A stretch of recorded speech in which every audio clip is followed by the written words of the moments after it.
Hi everyone, and welcome to our webinar on Eden Solar Farm development, raising again for 2026.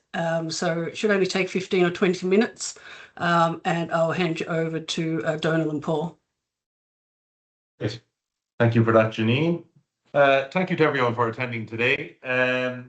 We're just going to give a quick background on GreenCrowd, a bit of information on EISs, and I suppose EIS versus pension as well, I suppose, because there's different benefits in terms of each. And then I suppose in terms of what most people are probably here to hear about as well is in context of Eden, the specific project that the Eden then has in the pipeline and the fundraising that we're currently doing. So Paul, maybe let's give just a quick background on GreenCrowd. Yeah, thanks, Donal. Yeah, just hello to everyone again. And by way of a quick update, just a quick summary as to what we've been at in GreenCrowd. We've been licensed since 2024 with the central bank. Prior to that, in 2020, we've been operating and raising EIS money in the sustainability and green space. And we've raised over €8.5 million over those years. And we had a very successful round in the run up to this December, having raised $3.5 million for a project. $3.5 million for Eden and SRE. And we're in the process of deploying that now onto projects, so we can take you through that as we go through it. Yeah, great, yeah. And I suppose one kind of nuance with GreenCrowd is that it's more asset backed as well, which is, I suppose, slight variation on some of the competitors. Yeah, very much asset backed is our focus, Don. It's all about de-risking the projects before we start into them. We have a pretty robust procedure. We have, an independent investor committee with a non-executive director sitting on it. We have an EIS investor director taking up an appointment in Eden as well now to evaluate those projects. And we have two non-executive directors on our GreenCrowd board, Tom Barry and Eileen Cole, that come in. So we have an investor committee that I have to report to, that I have to de-risk the projects, get everything lined up before we take the projects through for investor committee process. So a pretty stringent custodial and governance process there, slightly different to what might be out there in the market. But I suppose we can be a bit slow initially to move, but once we move, we have a pretty solid project that we're happy to invest upon it. Yeah, no, very good. And I suppose, yeah, in the context of EIS and pensions, just for maybe people that are slightly new to this, or even people who've done EIS before, just a quick refresher as regards to maybe the differences in the benefits. Well, I think our offering in EIS is very unique in the sense that investors are getting a 50% tax relief. It's asset backed. It's designed to encourage employment, growth, and investment in the SME space and infrastructure. And, they're getting a solid tax relief and a return on an asset-backed project that's giving sustainable, dependable income, that's predictable income over the life of the project. Under the likes of pensions, etc., you're getting 40% tax relief. You can't get near that money until you retire, and then it's taxed when you do retire. But the unique thing about EIS is that it pays out to you at the end of 4 or 5 years, and that is a tax-free lump that comes back to you, having you got your initial tax relief of 50%. And indeed, the bonus paid out there can be engineered that it pays out tax-free as well. Yeah, well, no, yeah, exactly, yeah. Perfect, yeah, and I suppose, yeah, in the context of EIS, obviously our current raise is 50%, but there are slightly other percentages as well. Depending on the life cycle of a company, it could be 35% or 20%. I suppose we do generally try and gear towards the 50% here, because I think it's where our investors probably are looking to be. Yeah, well, it's a unique offering. The 50% is a unique offering that kicked in 2025. The market is sort of looking for that product, and we're very conscious of bringing the best form of product forward to our investors. Certainly 50% on Eden. Other projects we might be bringing on later in the year that are up and running and possibly de-risked and generating income will be at 35%. But we have a unique offering now of 50% on a project that is pretty much ready to go and is de-risked and has very sustainable lifetime income determined before we kick off. Yeah, I suppose, yeah. So I suppose we move on now to, I suppose, what everyone's here to hear about, which is Eden itself. Obviously, Eden was set up to develop solar farms, and I suppose up until probably this year now, it's been hypothetical to a point, because there's been a lot of due diligence going on in the background trying to find the right solar farm and obviously vet them and ensure to be the right level of funds. And I suppose it's at the point in time now where it's actually an awful lot more tangible. And I suppose it's de-risking it again to a point, because I suppose now that the solar farm is actually there and we can tell people about it. Yeah, well, I suppose from the start, our focus has been on sustainable asset bank projects. So it's taken us some time to identify suitable projects for investments, but you know, it never rains but it pours concept. We have so many projects coming in now because we're becoming a go-to expert in this space. Certainly in terms of the small to mid-sized solar farms, we have projects coming in now. We raised, as I said, the 3.5 million there before Christmas. We have essentially 3 million ready to deploy through Eden into a project in Kerry. It's down in Causeway County, Kerry. It's the Leahy family that we're working closely with, Morris and Tim there. They're large-scale dairy farmers farming close to 300 acres there. And, you know, quite a bit of expertise themselves in this space, both in anaerobic digestion and solar.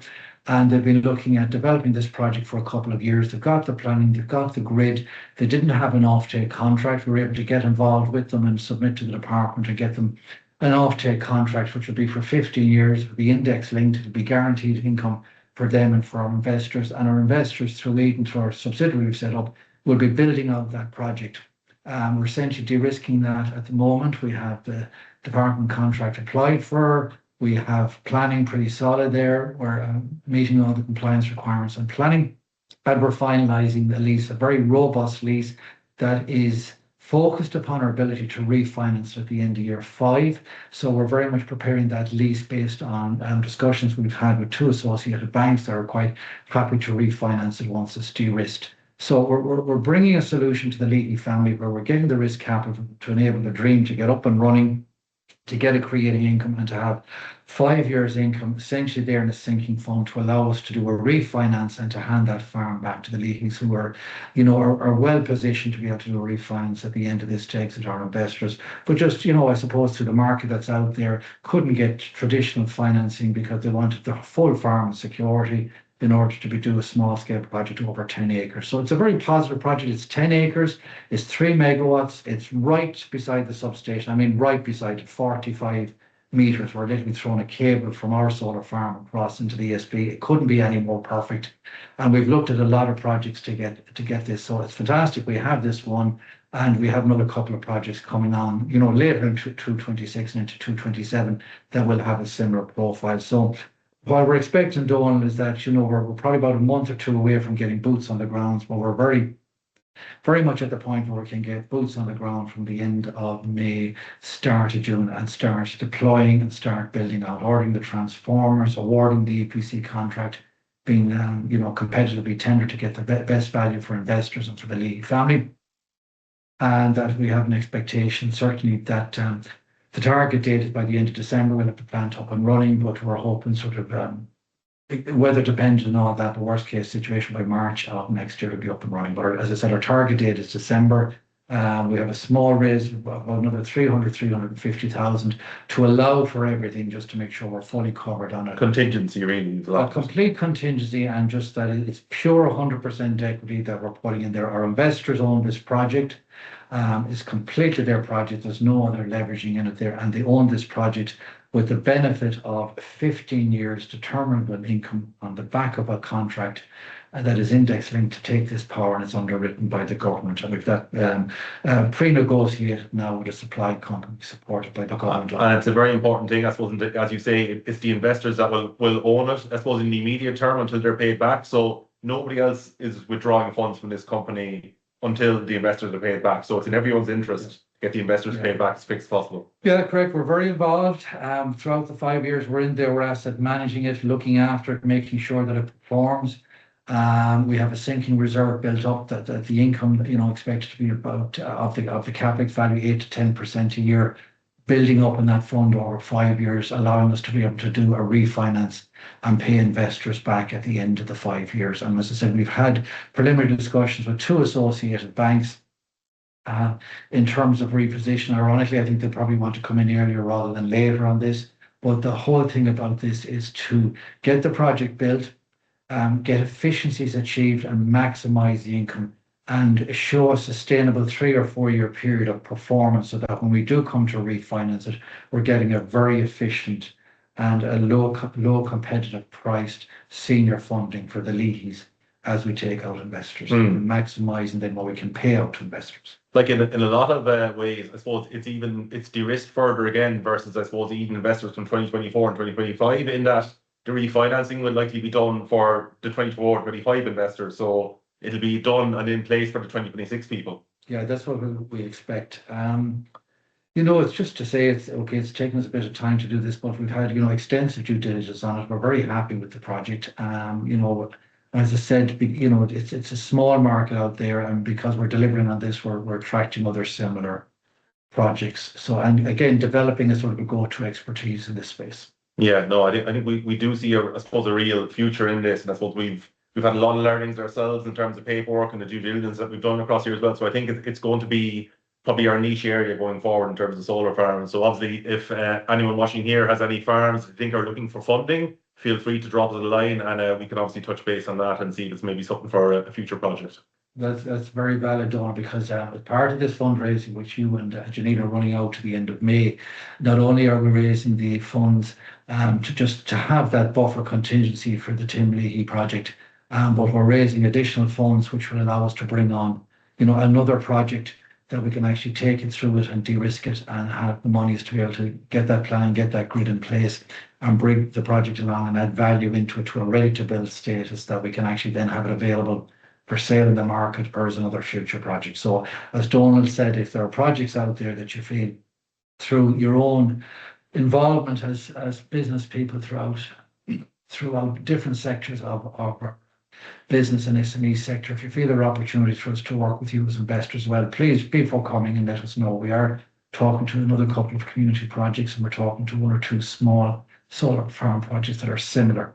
But we look forward to hearing back from you and have a two-way flow on this investment round. Because as Donald's mentioned, you are the owners, you have the shareholding of the company and there's nobody else in it. So this has been done on behalf of the investors for the next 5 years.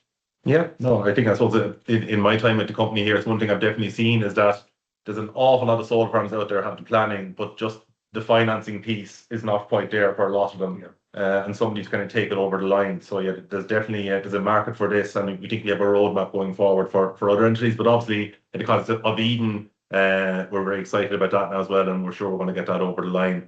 But yeah, like I think that's pretty much. Yeah, that's really it. Yeah, I know it's brief, but it's just by way of giving investors an update on the project. Thank you for your time and logging on with us. And if you have a follow up, if you have any specific inquiries, maybe just link directly with Donald and Janine on this. As I said, we do plan to close it out by the 31st of May.